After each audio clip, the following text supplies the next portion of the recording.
Name something that gets passed around. A joint. A joint.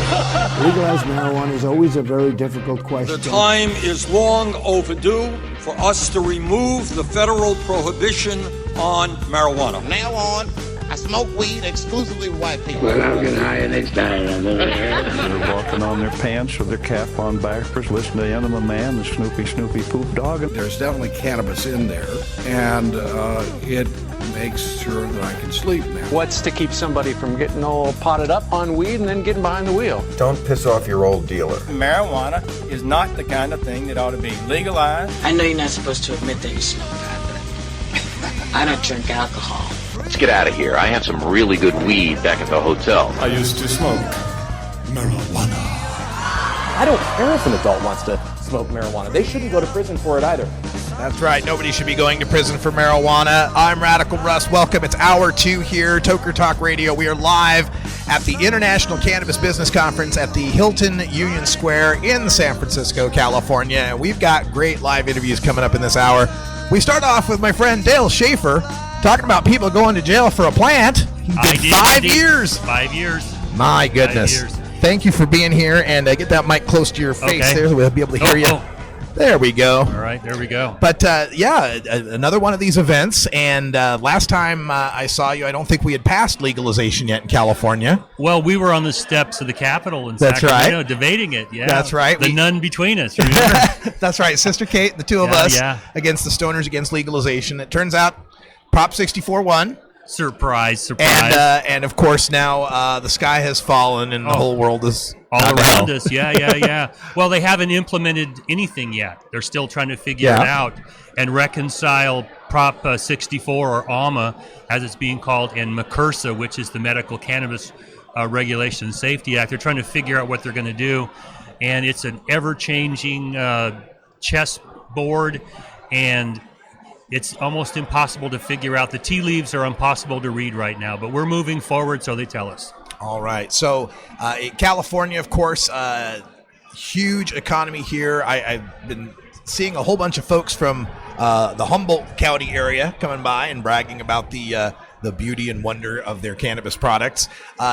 How is that working out as far as, one of the big concerns was the protection of the small farmer and the local economies versus the possibility of what Henry Rollins was just talking about in the previous hour, Walmart weed, corporate weed. How's that shaking out? Well, right now, the movers and shakers in the growers community are coming out of the traditional growing areas, which is the Triangle. They specialize in a high-end product, and they're trying to move it out in a legitimate fashion. And it's going out anyway through brokers, but they're trying to set themselves up to get in to meet the market demand in the Bay Area and the Southern California. And they're going to be players in the market. But there are other places that are jumping on the let's make tax money bandwagon. And traditionally, they don't grow much around there. But if you can get a permit, they're going to grow there. And they're going to grow indoors primarily. And they're going to try to do specialty productions of things that, quite frankly, at some point are going to fall on their face because their carbon footprint is large.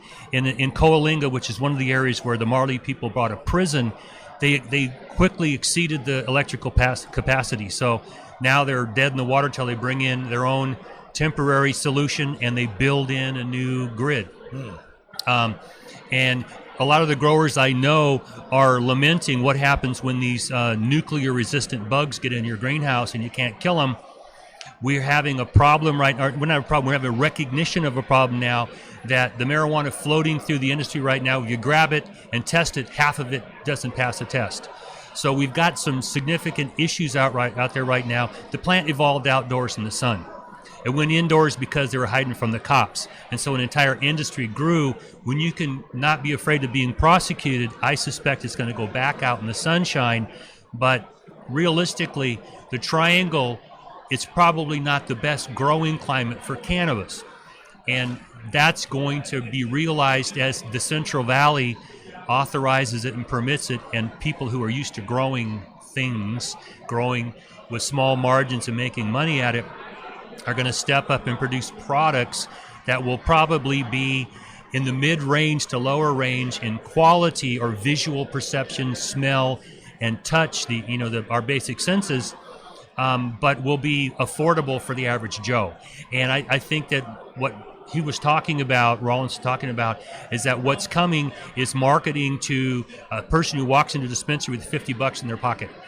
Am I going to get 2 grams of this really pretty golden purple flowered stuff, and or am I going to get a quarter of an ounce of something that assays out at 12% THC and this much CBD and terpenes, and it was manicured in a machine, but I'm going to go smoke it and get high. Yeah. Okay. I think realistically, the market for alcohol will probably be a decent barometer of what we're going to see down the line. Maybe not today or tomorrow, but in a few years we'll see mid-range stuff being produced in larger quantities. Now, you're an attorney. You've got the legal background. Maybe you can help me understand what's going on as far as our personal rights go in California. Prop 64 specifically said a city can ban outdoor growing, but they cannot ban indoors.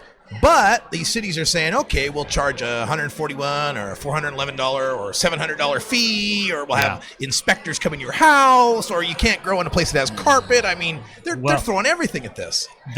There's going to have to be litigation. There's no question about it. We have a couple of cities over in where I'm from, in Sacramento area, that just totally banned all cultivation. And when you try to explain to them, the state took away your right to ban indoor cultivation. You can reasonably regulate whatever that means, but you say you can't grow it, you don't have the authority to do it anymore. And their city attorneys tell them, go ahead and do it. And the other side said, we're going to sue you. And so the loggerheads are met, and I don't know how they're going to win that battle in court. Now, one of the bigger problems, because just banning's stupid. I mean, you can ban outdoor, you can't ban indoor. But the bigger problem that I see is defining reasonable, okay, because that's a term they use, and it means nothing. It's a question of fact. But in California, you've had several propositions come along to try and stop government from imposing fees on you that are making money when that's supposed to be passed by the voters as a tax. They call them all kinds of things, and finally another proposition comes through. I don't care what you call it. If it raises money, it's a tax. You got to go to the voters and a 2/3 vote. So there is some case law out there, and there's some lines being drawn about, I'm going to charge you $500 for a permit. Well, explain to me why you need that much money for the permit, because I can pull a permit to put an electrical panel in, and it's not that much. Why? It's raising money, or it's an effective prohibition. So these lines are going to have to be clarified, but there is a point beyond which they're just either trying to prohibit or raise money from it, and those are going to be stopped. One of the bigger problems beyond that is, okay, let's say somebody's got 5 or 6 electrical cords going to all these lights, okay? That is an issue of safety. So an inspector is going to want to come find out, do you have the electrical capacity in your house to do it? Are you going to blow your panel up? Is it an old panel? Can it handle it? And so there is some room in there for some reasonable inspections to make sure you don't got to burn your house down. But it's anything but clear right now, Russ. I don't know. It's just mud right now. The other aspect of California that makes this a thorny issue is the longstanding medical scene here. And McCursa, I understand, being implemented, rolled out. How is that rolling out? How's that happening? Any problems to tell us about? I'm sure there's some. I have been trying to help some permits get obtained in places where they're allowed to be obtained. And when you go to make your application and you take a look at an ordinance, you find out that sparse is being too kind to what you're seeing here. They're not thinking about beyond growing a plant and selling a plant. In the middle, in McCursa, requires a distributor. People get really upset about this distributor idea because they think the alcohol industry is going to come in, they're going to impose all this money on us. But for the policymakers, they want a system in place where they can make sure it's not being diverted, and we can account for taxes and how much is coming out of these cultivation sites and it's not walking away. So I don't see that going anywhere, but when you go take a look at a jurisdiction that wants to open up all these licenses and you ask them, well, what about distribution? And you get a blank stare. We're 10 months from green light and you haven't even thought about this yet. At what point are you going to think about it? Because you get to 11:59 and you just go, well, we better do something about this. Well, yeah, you better, because when the state says we're going to give a license, you have to have a permit first. And we're trying to do a pilot program with a group I'm working with so we can flesh out in real time with real product, with real politicians and real law enforcement people and real parties, how is this going to work? Because a lot of people have ideas. I have a lot of them, but I don't have the answers yet. And if somebody tells you they got the answers, I tell them back away slowly and then turn around and run, because they're full of it. They don't know what they're talking about. It's rolling out with some fits and some starts. It will work at some point. It just hasn't figured out how to work yet. One aspect of Prop 64 that I fell in love with was its retroactive features, retroactive resentencing. Are there any numbers yet on how many people are getting freed by this or sentences reduced? Well, I have colleagues who specialize in criminal law, and they've all reported to me that they've had cases just completely dropped. They've had cases that were fairly strong felonies that are being reduced to misdemeanors, and you're really not going to do any time. So they are happening. I don't know if anybody's compiled numbers there. I don't know if anybody's gotten out of prison yet, because the paperwork was supposed to be put out by the Judicial Council. I haven't seen the form you can fill out to do that. There are other forms to try to get resentenced and things like that you could use. But I haven't seen a real concerted effort to go look for the people who might have a sentence reduction from this that would actually mean you've served all the time you have to serve. Let's get you out of this joint. I don't know that it's happened yet, at least not that I've reported. I would hope somebody would do that as either pro bono work or throw some money in to go look for these people and get them out. Because I know sitting in prison myself, it's like, what can I do to get out of this place? I didn't kill anybody.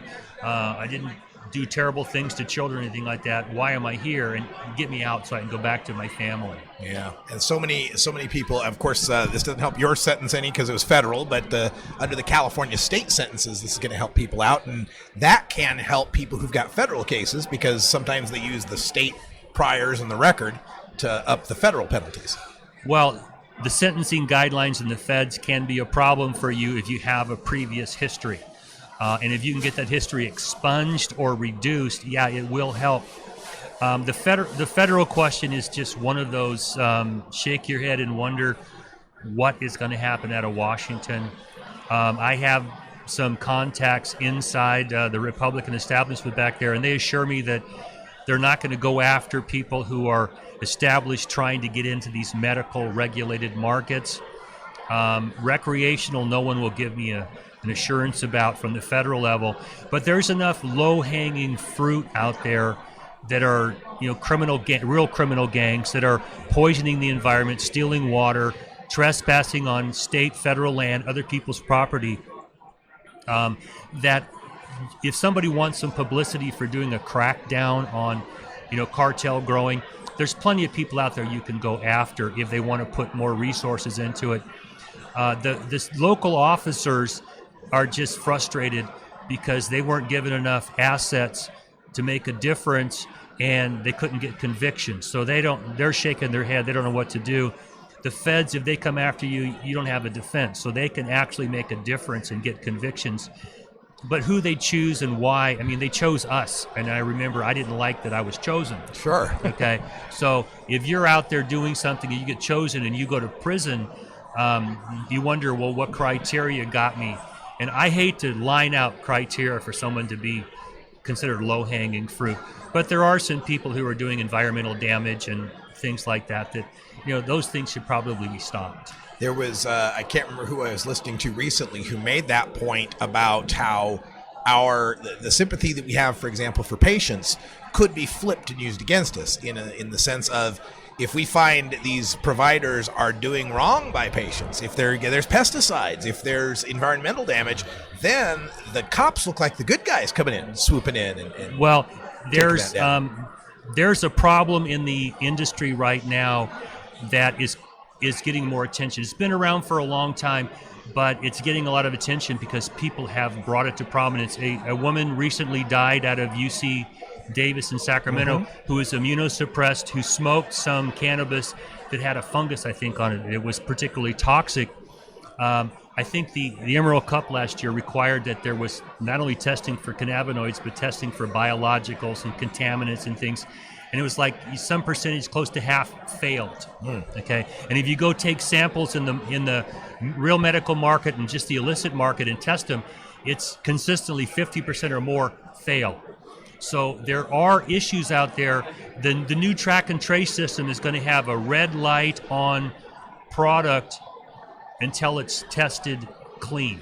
The distributor's going to get it, they're going to come test it, it's going to set in the distributor, and you can't get a green light to move it until it tests clean, because public safety is supposed to be the number one priority, and if there's that much failing, that's got to be brought to people's attention.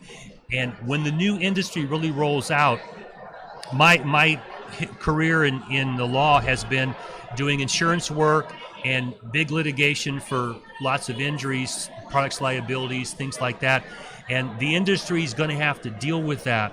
And when I try to explain to people coming in the industry, you're going to have commercial contracts, insurance. If you put something into a vehicle and send it off, sure as hell, they're going to kill somebody in an accident. Someone's going to get a product that's going to hurt them or kill them. There's going to be a product's liability claim that's going to come. And you don't go kneecap somebody, you go to court and sue. So to try to prepare people for what's coming scares the hell out of them, but every industry out there has to deal with this every day. So to get out of the box that you've been thinking in for a long time and think as a business person creating a product that's got to be safe is a real challenge in this industry right now. There's so many different aspects of this industry as well that we're learning about here at the International Cannabis Business Conference. Were you able to sit in on any of the panels earlier today where they were talking California regulation? I got a chance to sit in on Lori Ajax. Yes. And they're careful. I've talked to people in consumer affairs, and they're cautious and careful about what they say because they don't want people holding them to it. Right now, the competing interests are the dogs of war are out fighting right now over who's going to be in control. And it's hard to watch. It's hard to be close to because there's so much money that's going to be redirected. And people coming in the industry are looked on as carpetbaggers from people that have been in for a while. The OGs in the business want to think that, they have some position, but the people regulating it are not going to have a box to check off that you're an OG in the industry. Right. And so people get upset about that. But the people I work with understand that you got to put on a suit, bring an MBA, a banker, and an accountant and things like that to the table, because those are the issues that have to be dealt with. And if and I have lots of friends who have dreads and like to dress like, I used to be an old hippie, I like that. But when you stop in the parking lot and burn one and walk in to talk to somebody who's a conservative and is going to give you a permit, don't be surprised if you don't get one. Sure. Okay? And to explain that to people, they get really butthurt about that. But the people that are going to give these permits out may not be the people that you're going to be passing a joint to, at some party. And it's hard to get people out of the box they've been thinking in. And I was talking to a city councilman last night from Sacramento about the realities of running a city or a county, and marijuana is not their biggest issue. Right. People get butthurt here and that. It's like, well, this is an existential threat to me, and I got to, but they got homeless. They've got, roads to fix. They've got bridges falling apart, a dam that may burst up there. There's things that for them may be more important. So if you come to them with an offer of assistance as a good corporate citizen, willing to bring them tax money and not be a drain on their general account because you want to go sling dope and run around, you're going to get further. But it's a long process.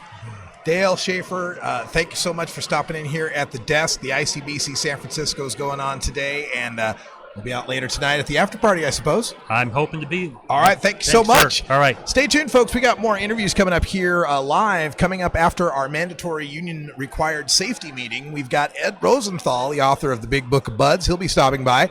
We've also got, at 4:40, another author interview. Chris Conrad, the co-author with Jeremy Daw of The Newbie's Guide to the Cannabis Industry, will be stopping by live here in San Francisco at the International Cannabis Business Conference. Check out internationalcbc.com for details about their Berlin event happening in April.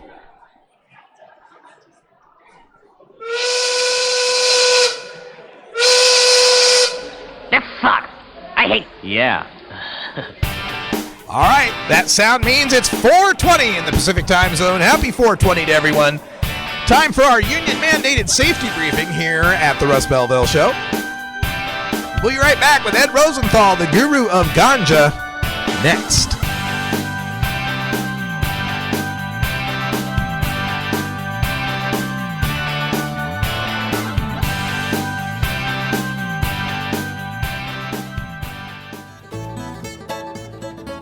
New beginner guitars and banjos are often constructed much better than ones built before your time. Why struggle? Get a new instrument or fix the old one. The trusted professionals at the Fingerboard Extension will evaluate your instrument for free. Repairs are priced for people who work for a living. Stop by the Fingerboard Extension downtown Corvallis at 120 Northwest 2nd Street today, or check out its inventory on the web at fingerboardextension.com. The Russ Belville Show. We're as much like Cheech and Chong as ordinary Americans are like the Three Stooges. Hey, Mo! Warning. Hits taken on this show are larger than they appear. Do not try this at home. These people are professionals. Or at least they pay me to say that. I'm sorry, Dave. I'm afraid I can't do that. A public service message from the Russ Belville Show.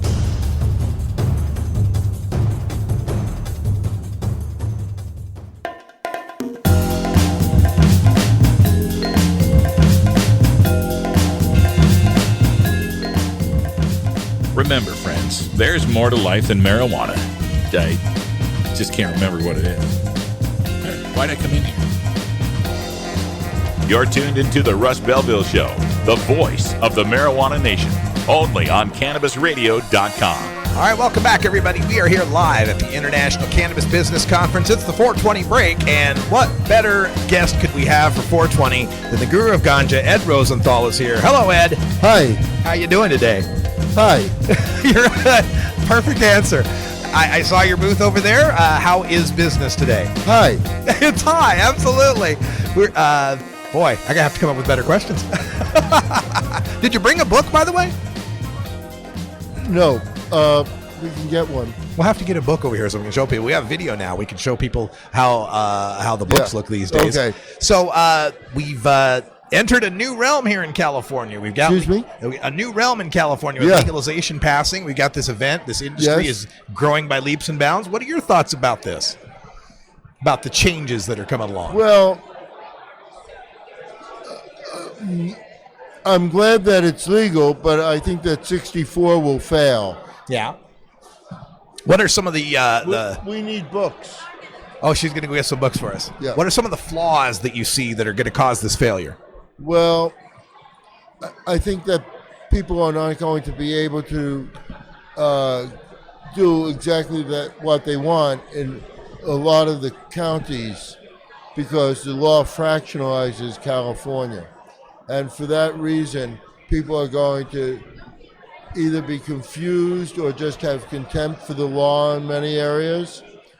And I think that that it's not going to, that there are many people who are going to be, and also that there are many people who are going to be excluded from legal cannabis and legal cannabis sales or cultivation and so on, especially commercial. And those people are going to continue to do that, just as they were doing before it was legal. So this law is just going to breed contempt. And also, those people who are growing outside, are growing illicit gardens, those people will always be able to undersell the stores. Right. So possibly end up with a situation where after legalization, the black market continues, and then our opponents can say, see, it didn't help. I don't like the term black market. Yeah. I like illicit market. Underground. Can we use illicit? Sure. Yeah. Absolutely. Illicit market, underground market. Yeah. Where... I hope you continue that after this interview. Oh, absolutely. It's generally a thing I don't say, so thank you for catching me on that. I usually say underground, actually. But okay. But yeah, it's something where I feel like in kind of going halfway with legalization in a sense, we end up getting the worst of both worlds. We end up with the worst parts of prohibition intruding into our legalization and making it look bad. Yeah. Something you feel like. All right, well, we got some books now in front of us. Show us some of the new stuff that you got going on here. Well, Marijuana Growers Handbook. Yeah. And that's been around for a few years. And I'm redoing that now. Yes. And then this is the Big Book of Bud's Greatest Hits. And that book is, this is a compilation of the 4 Greatest Hits books. Okay. And this is a brand new group. It's called This Bud's For You. And this is our first post-prohibition book.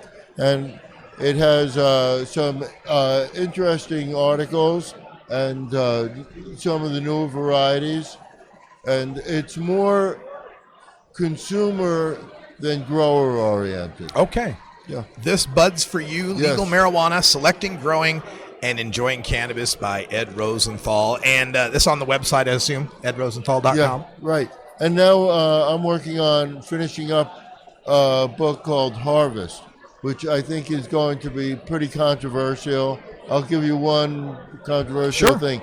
I say throw away your jars or use them for pickles or something. Go away from glass jars? Yeah, totally. Why is that? Well, you close up a glass jar and the humidity goes up as the plants lose humidity, right? Okay. So that humidity in the jar goes up so much that it creates a big bacterial formation on your plants. Are there any ways of maintaining a good humidity that you... take them out of the jar. And just let them be in the air? Yeah. Okay. And, you want to control the air and the humidity of the air. Like with a humidor or something? A humidor or a humidifier, dehumidifier in the room that maintains a certain humidity. About 65%. 65 is what you're looking for? Yeah, during curing, and then you want to bring it down a little bit. Okay. A little less maybe during curing sometimes. Okay. There was a story I was following coming out of California, UC Davis doing a study on marijuana samples that they had gotten from various outlets, finding 40 to 50% of them being tainted. Did that shock or surprise you? Well, what were they tainted with? Biologics, fungus, mold. Well, I want to ask you something. You know that bacteria just started going on to marijuana after they started testing it. It's a brand new thing, huh? Yeah, it's brand new. And marijuana never had bacteria before, right? Right. Well, I guess the concern is some lady who had a severe immune compromised system died from this, from some fungal infection or something. Well, we'll get to that in a second. Okay. So, Jack Herer and I developed marijuana in 1958. Okay. When we were both quite young. Okay. And then we brought it to the world. You're aware of that. That's where it all started. And Jack. Yeah, that's right. 1958. Yeah. Okay. Okay. And then the bacteria didn't find out about it. Until what, 2014? Well, until they started, about a week after they started testing it. Okay. Right? So all those years that people didn't have bacteria, they didn't get sick from it. I see. Right? It's just now that it's the testing then we need to stop. That's right. So, but seriously, when you think about it, there aren't any ER cases based on anything like that. Now there are. Let's take powdery mildew for instance. Okay. Even, when I was doing a book working on this new book that's coming out called Harvest, I spent quite a bit of time trying to find any kind of pathology dealing with powdery mildew, and there is none. So if I'm not saying somebody should smoke something with powdery mildew, but I can't say that they'll get sick. I don't think they'll get sick from it because there's just no indication anywhere of powdery mildew ever causing anything, any emergency room things. Now, there is salmonella, and there are other, other molds that can cause illness. And I'm not saying it shouldn't be tested, but when they start getting down to general high bacterial counts, they're really stopping biological insecticides, some of which are based on bacteria which don't affect humans. And also, they're not testing for the ones that are really serious, like certain E. coli and things like that. So I think that pot should be tested, but it's rare to find any kind of ER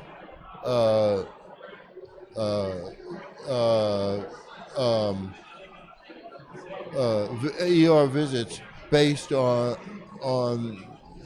these ingredients. It's something that's been a big issue all up and down the West Coast. In Oregon, they just started a testing procedure that put us way behind as far as production goes because they didn't have enough laboratories that met the standards.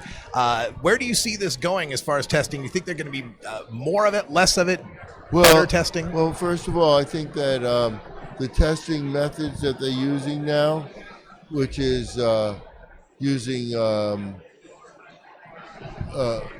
where they're either they're trying to grow it, or they're using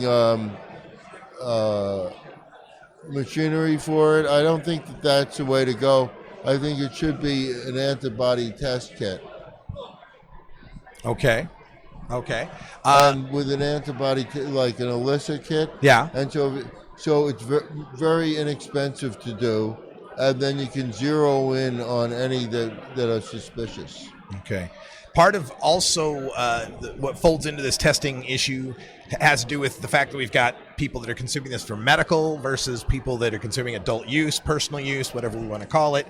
And I hear from the people on the medical side that they're worried about these pesticides and fungicides that might be used. And of course, you've advocated a lot of natural alternatives to that. I don't think there should be separate standards. I think if it's harmful for the medical side, it shouldn't be accepted for recreational. Yeah. I think that most pesticides, I think people don't. There's no reason for people to use pesticides that aren't considered acceptable, because there are always alternatives to chemical pesticides. Yeah. We also have so many industry people here, and we do have a little bit of a delay before California kicks off what they call the mega grows, the over an acre sized massive grows. As that develops, do you see a broadening of the market happening, more breadth of THC levels and products available? What do you see unfolding as California comes online with massive commercial production? Well, the only thing that Americans don't have much choice in is their politicians. But if you want to buy toilet tissue, you can buy a lot of different styles: single ply, double ply, scented, unscented, embroidered, embossed, whatever. Mega roll. So I don't see why people shouldn't have at least as much choice in marijuana as they do in toilet tissue. Yeah. What do you think about the, I saw some numbers recently from Ease, that service that delivers cannabis out here in California, where they were saying there was such an increase in vaporization and a decrease in flower. Are you and I going to end up being the last guys smoking flower while all these young kids are vaping away? Or do you see a renaissance in flower happening maybe someday in the future? You mean you're the Lone Ranger? It feels like it sometimes. Don't look at me. I've never known you to pass up a joint now, Ed. Come on. Well, I won't pass up a joint, but I like concentrates. Yeah. I like to concentrate. Is there any, because we've had flower use for so long and haven't seen bad things happen from it. I go onto YouTube nowadays. I see young people doing these 1 gram, 2 gram, 4 gram dabs, trying to just overdo it like crazy. Is there any worry that the concentrates being kind of new, we don't know as much about them? Well, it's not that. Okay. You know, you have to look at it in holistically.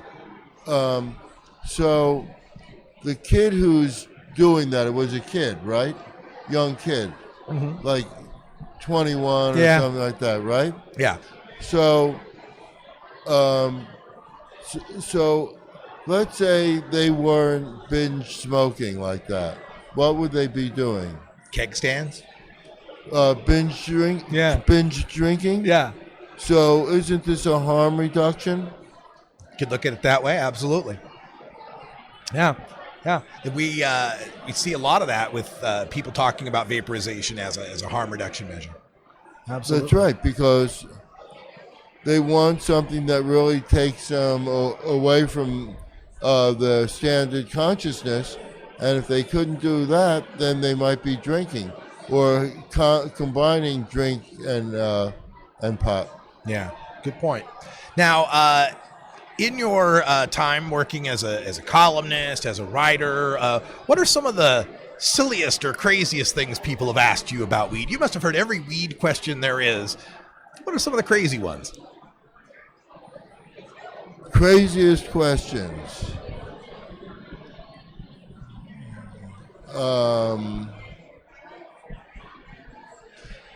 Well, there's this whole genre of people who just don't know about, really don't know about sex and sexual reproduction. Okay. Whether it's people or plants or whatever. Okay. And they just don't get it. Okay. You know, those and people. then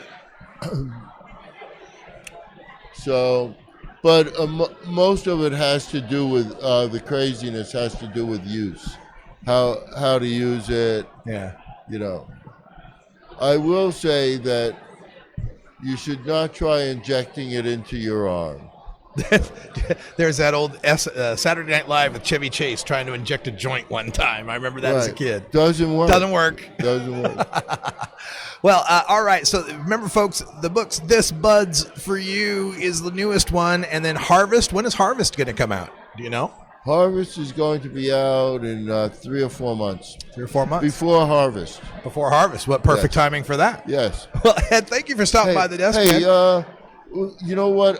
I'd like to talk about one thing. Oh, yes. Go for it. Yeah, so, you know, right now in California, we're trying to integrate Prop 64 and this legislation that was passed by the legislature, the McCurson, into the culture.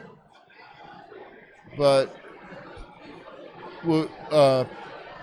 the important thing about this, there are a lot of things about both of these things that I don't like, but I'm not going to get into that, much to Russ's relief. Go right. But what I do want to say, there's one really good thing about the legislation and the initiative, and that is more people in California will have access to good pot, and that is really important. That is always a good thing. That's what I wanted to say. Thank you, Ed. Thanks for stopping by. Yep. EdRosenthal.com, everyone, if you want to get more information. We got more live guests joining us here in the next couple of minutes. Chris Conrad will join us. He's the co-author of The Newbie's Guide to the Cannabis Industry. We're going to take a break, and when we return, we'll have more for you live here at the International Cannabis Business Conference at the Union Square Hilton here in San Francisco, California. Stay tuned. We're back with more here on RadicalRuss.com.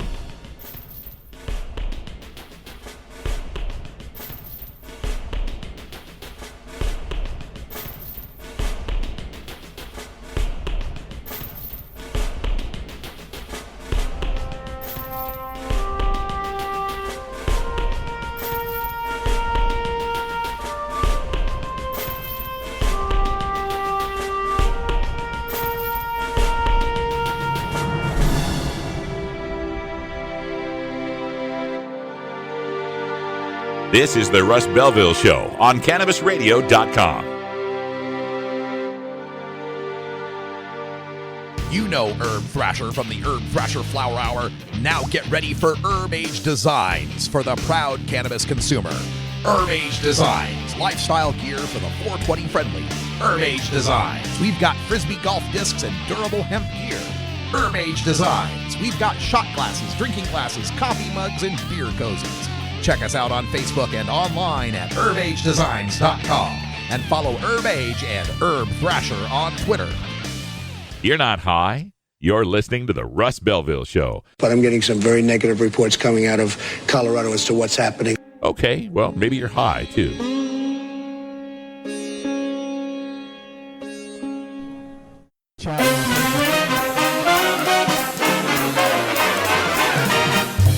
Warning, hits taken on this show are larger than they appear. Do not try this at home. These people are professionals. Or at least they pay me to say that. This is the Russ Belville Show on CannabisRadio.com. Welcome back, everybody. We are live from the International Cannabis Business Conference here in San Francisco, California. Joining me here at the desk is the co-author of The Newbie's Guide to the Cannabis Industry, along with Jeremy Daw. It's our good friend Chris Conrad, also author of Hemp, Lifeline to the Future. Chris, welcome back to the show. Hey, great to be here, Russ. I haven't been on your show since the election, I think. I know. It was such a hectic election. How's your blood pressure? You know, I'm doing really quite well with it. One of the things that was really good for me is because we went through the Proposition 19 campaign in 2010. Keep that close to your face there. So we went through the Prop 19 campaign in 2010. So we were a little prepared for the whole haters and social media and fake news. I say more prepared than Hillary Clinton was. Yeah, well, we got more votes, didn't we? We did exactly, better. Yeah. Although, actually, she may have done a little better in California. I don't remember. California was 58% for Prop 64. Yeah, 57 point something or other. Yeah, I know. You beat our record. You beat our Oregon record. Oh, nice. Oregon had the record at like 56.11, and then you guys topped it. Well, one of the things that felt good for me is we passed Proposition 215 with 55.5. Yeah. So we got 1.5% more for Prop 64. So, you know, it took another 20 plus years. Yeah, it took 20 years to make adult use more popular than medical. Right. So tell us about the new book, The Newbie's Guide to Cannabis Industry. Sounds, pretty self-explanatory. Yeah, right. Well, it's cannabis and the industry, actually. Cannabis. Oh, I missed the little ampersand. I know. I told them they should have made it bigger. Because, the idea is it's not only for people who are interested in the industry side, but for people who are interested in using cannabis at all, that they should have an understanding of what they're getting into. And also for people who are interested in the industry, it's not like you still need an accountant, you're still going to need a lawyer, you're still going to need a business plan, but it'll kind of like give you a little roadmap forward for people so that they have a better idea of what they're getting into before they climb into it wholeheartedly. Yeah. And also, one of the things is like, I meet all these people, it's like, oh, I got this recipe for pot brownies. So we're kind of saying, well, there's really a lot of pot brownies out there. You're picking an area that's got a lot of competition. So one of the things we tell people is, certain areas are a little saturated right now. So you have to bring a little business sense, but also you have to bring the canna sense of how cannabis is. And and the other thing that we often say to people is, I've talked to a lot of business people who think, well, I'm into business and this is what the hemp and marijuana movements need, but they should also be aware of marijuana. It's not like another business. It's very special. So we say, I really recommend people, they should smoke marijuana if they're going to get into business, but they should at a minimum hang out with people who smoke it, because if that's their market, they need to understand that market. Right. I don't think there's any other product you could say is a medicine, a sacrament, a party drug, and something to build a house out of. Something you build a house out of. Yeah, right. Nothing else fits that, right? So it is something that's kind of a learning curve. Exactly. Speaking of learning curves, no matter how you write an initiative, no matter how you write a law, there are unintended consequences. There's things you couldn't foresee. Right. Now that we're a few months into Prop 64, any surprises? Anything that's like, whoa, didn't see that coming? As a matter of fact, yes. The two things that caught me by surprise, I'm on the more social justice side, so I can't speak completely to the industrial side, although there have been a few little surprises there. But on the social justice side, I didn't realize that in California there's such a thing as a felony to commit a misdemeanor, a felony conspiracy. And so for a person to grow marijuana for themselves is legal if you grow more than a certain amount, it's a misdemeanor. So if we sit together and say, well, let's grow 7 plants, and then one of us grows 7 plants, we can be charged with a felony, even though the only thing we did was a misdemeanor, and most people would actually think it was legal because 6 or 7 plants is not that big of a difference. Wow. Now, on the other hand, I just was an expert witness in the courts. I just testified in a case where I thought the guy was a goner, frankly, and the jury acquitted him. And so I'm kind of thinking back, this is something I was really hoping would happen, and maybe it is that I think the jury was saying, didn't we just vote to legalize this shit? Yeah. Well, can I say that on your show? Oh, sure, absolutely. Okay. Didn't we just vote to legalize this? Because why am I spending a week in court listening to this story? Okay. You know? And so I think that what I'm really anticipating is that the juries are going to be more sympathetic, just because it's like a burnout of, prohibition has like gone its way through. And the other thing, of course, that we didn't know going in was Jeff Sessions. Right. Yeah. So, and I don't know the answer to that yet, because we haven't, he still hasn't done. I can't really say that 100%. There's been a change in attitude in law enforcement. We're getting more harassment at airports, for example. Yeah. And I think anything could happen on the federal level, but I think there's been a shift in attitude, but we haven't seen it manifest in any very serious ways yet federally. Okay. That's my big concern. But then that's the other thing, is that what was so important to me is that we passed all those initiatives, because I think if we had lost those initiatives, Jeff Sessions would be having a feeding frenzy on the cannabis industry right now. So I thank everybody who voted yes on those initiatives. Even if you weren't that crazy about the initiative, sure, it's important that they were passed. Right, exactly. One of the parts of Prop 64, I was discussing this with Ed earlier, said that cities can't ban indoor grows. Right. And yet they can reasonably regulate, and they're defining reasonable as $400 permits and unannounced home inspections and all sorts of requirements. What are some of these, because you're on the front lines, what are some of these you've heard about, and how are we going to fight back against this? Well, now I've heard all sorts of different things: square footage canopies, regulation, a tax on the canopy size for home gardens and stuff like that. But you hit the main ones with that, though. But I think what ultimately we have to go back on is, what is reasonable, because for them to say arbitrarily, well, this is reasonable, they have to say, what I would say is go for it and say, well, now how many other plants are you charging people $600 to grow at their home? Right. And what's the fee for making homemade wine or homemade beer? Sure. Because that's what makes it reasonable, not I'm going to make it so unreasonable. And unfortunately, what the initiative did is it defined reasonable for commerce, but it didn't define reasonable for personal. Sure. So I think actually it ends up with that if businesses have a better ability to fight what's unreasonable to them, because the definition of unreasonable is that it can't be too expensive, it can't be so restrictive that a reasonable business person can't accomplish to make it a profit. But they don't have a similar thing under the personal use. It just says reasonable regulations. And so I think that what we're ultimately going to do in court is say, well, corporations are people, right? So actually, that's probably not what the argument's going to be. The argument's going to be that what they regulate other things like, and how they regulate businesses, that it should not be more restrictive on a person for their own personal garden than it is for a business that's selling marijuana. Right, absolutely. Yeah, figure out. And frankly, the other thing is that talking to the state regulators, I think we're having allies on our side. Unfortunately, less so in the legislature. Yeah. I think a lot of the legislators who worked on the medical things, their idea about non-medical or even medical is, well, we're going to ratchet down. We're going to make another law that makes it more restrictive this way and that way. But the regulators are not looking at that way. They're looking at, they want to make sure that people don't go into the illicit market because it's so much easier. The idea is to bring people out of the illicit market. And so whenever I've heard them speak, I've been very favorably impressed. And so when you say, what am I going to do about it? Right now I'm applying to be on the advisory board. Oh, because I want to have a voice in there and speak for these people. A lot of people during the campaign, people were saying that I have whatever ulterior motives. But the fact of the matter is I'm very committed to this, to the people on this issue, and making sure that minority communities and people who've invested their lives in this are not left out of the next stage. Yeah. And so I'm going forward. I'm going to continue fighting for the people of California on this. I know Oakland had been discussing a plan to help minority involvement through the use of the way they give out their zoning permits. Places that have been more busted would get more permits. Do you have any more information on those kind of efforts to help minority inclusion? A little bit more, but actually the original thing that they were talking about in Oakland was something that I found kind of horrifying, was they wanted to make the licenses extremely expensive and the taxes really high and then put a lot of that money back into these other communities. But the problem with that is, of course, if the expenses are, the license is too expensive, these people are not going to get the licenses, then they're going to keep getting arrested. Sure.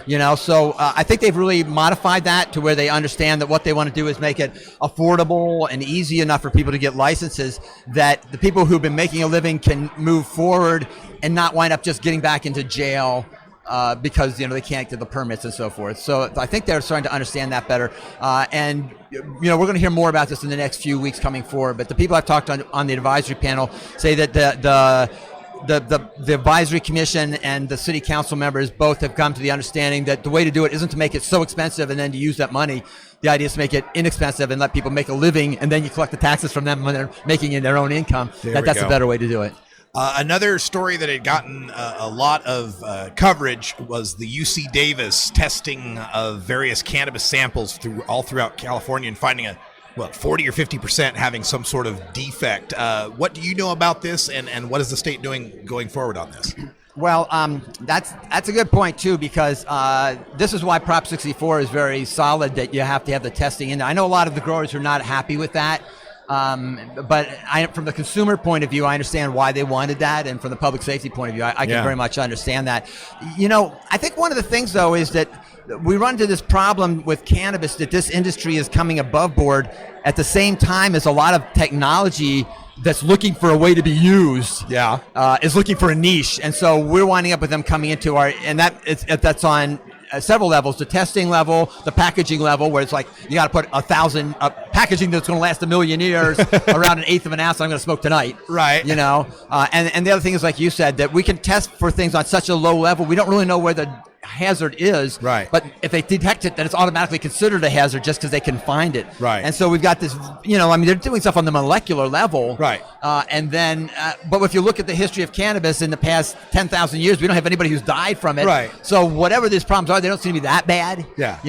But the one thing I think that's going to be, that I'm hoping doesn't happen, because I hear at the legislature they're talking about like trying to reconcile the two, the non-medical and the medical into one thing. And so what I'm a little concerned about there is I don't think they should be the same, because I think patients have health issues that need to be addressed that the average citizen doesn't. I mean, for me, if I'm growing some pot in my backyard, it gets a little bit moldy, I feel okay smoking that. On the other hand, if I have AIDS, I'm buying something from a dispensary, that I'm going to be more concerned about, And so I don't think they should be the same level. I think that we should really make it, and the way the laws in California are set up for getting a license for medical is going to be more difficult. It's going to be more expensive. The requirements are going to be more stringent.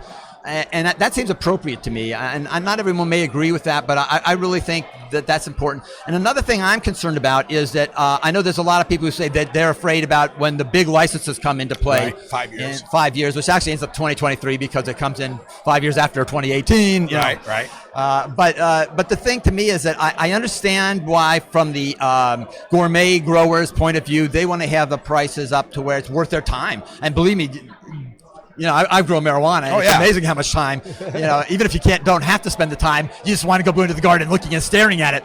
So, so I really understand that why they want to be paid well. But to me, we've got these like little kids who have seizure disorders. They need CBD medicines. That should not be based on $2,000 a pound retail. No. That should be based on growing big scale and making it really available, really inexpensively. People who want to use it for balms and topical applications, I think we should have really be not trying to prop up the grower economy when it comes to those kind of things on the medical side. Now, on the personal use side, I feel like, if somebody has a winery and they want to charge $100 for a bottle of wine, someone wants to buy that, well, fine, they can do that. Or you can go to the store and buy the $2 chuck. So that's the way I see it, is on the non-medical side. But I think on the medical side, it really has to be made affordable. And our system right now has been geared around making sure that the growers get a certain return. I understand both sides of that equation, sure. But when it comes to me, ultimately, I fall on the side of the patients. Right, and that's a concern we hear a lot from the Emerald Triangle region, where the economy has been built up on the what used to be a $5,000 pound, and it's going to become a $500 pound before we know it. And how do you adjust to that? And that's really, I think what you're saying is it affects me in a different way than other people, because people ask me what's the relative value of this marijuana, because I work as an expert witness in the courts, and so the question becomes, is this a commercial or a personal operation, because it changes penalties and things like that. The laws change on that. And so it's like, so I'm talking about what the prices of marijuana is. I can only go by what it was last year, but now I'm talking to people this year, and it's already gone down again since last year. So from an expert point of view, it's very hard to know where the pricing is because it changes so radically. And unfortunately, for me, I think it's unfortunate the way that the people are willing to pay a lot more for the indoor than for the outdoor. I understand. Yeah, a lot of electricity, but at the same time, to me, just outdoor, it's just, people should rather have outdoor organic. Right. That doesn't make people feel that way. But people are removing the dabs and stuff. It doesn't matter if that's indoor or outdoor. If you get 95% THC in your dab, it doesn't matter where it came, the source came from, 12% outdoor or 24% indoor. And if you can grow the 12% outdoor at 1/10 the price, do that. Exactly. Yeah, right. And one of my favorite things about the initiatives, of course, is it allows people to give away marijuana. So, hey, Russ. Hey, this is legal. This is legal in California. Hell yeah, baby. I love doing that. Bonus, voting matters. Exactly, yeah. So, and the other thing about the vote is, since you mentioned that, is that, and we may have already said that, if these initiatives had lost last year and we were looking at sessions, it would be such a different playing field than what it is going forward. I think they're going to be very thoughtful moving ahead for multiple reasons federally.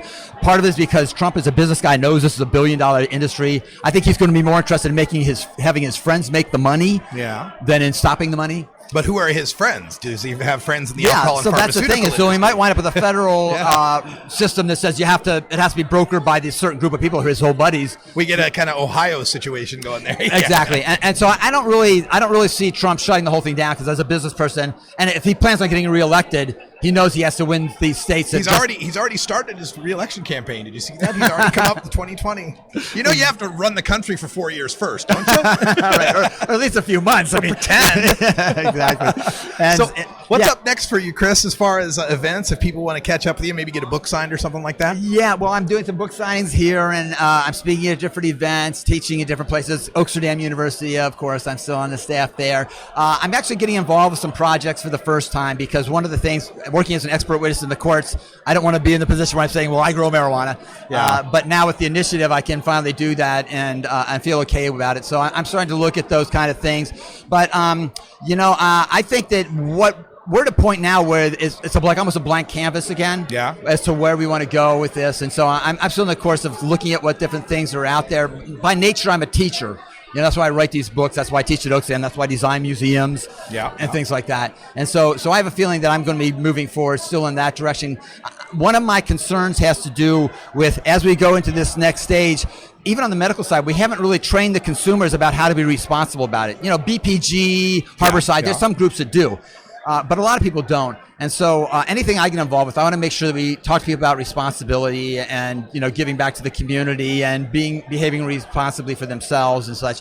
So, I see that's where the next level for me, and that's why the Newbie's Guide is important to me, because we talk about things like, it's not that you can't drive when you're high on marijuana, but you probably want to wait 15 minutes after you smoke it just to see how high you are, if you can't, idea, and on the other hand, if you're eating it, then you better wait an hour before you decide whether you're in good enough condition to drive. And one of the safety things about cannabis is that people feel more impaired than they really are. Yeah.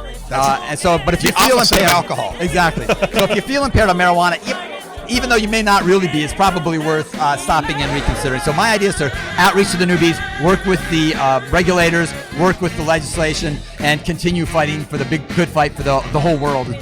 Check out chrisconrad.com. You can find out all his events and get the books like The Newbie's Guide to Cannabis and the Industry with Jeremy Daw. Chris, again, thanks for everything you've done. Thanks for legalizing it in California. And theleafonline.com. Oh, yes, The Leaf Online. It's a news site for people, and I really recommend people, not only as a place to come and read stuff, but we want people, if you've got a project going and you want publicity, if you've got an issue you want to discuss, we want to give you a voice. And Let's do it. Check out theleafonline.com. Thanks so much. That's all the time we got. Until next time, take care of each other, Tokers. This is the Russ Belville Show.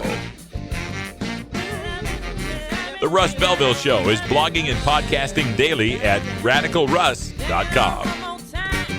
You take a seed, you plant it, you grow it, you dry it, you roll it, you smoke it. You take a seed, you plant it, you grow it, you dry it, you roll it, you smoke it. You take a seed, you plant it, you grow it, you dry it, you roll it, you smoke it, and it goes down smooth. The Russ Belville Show is blogging and podcasting daily at radicalruss.com.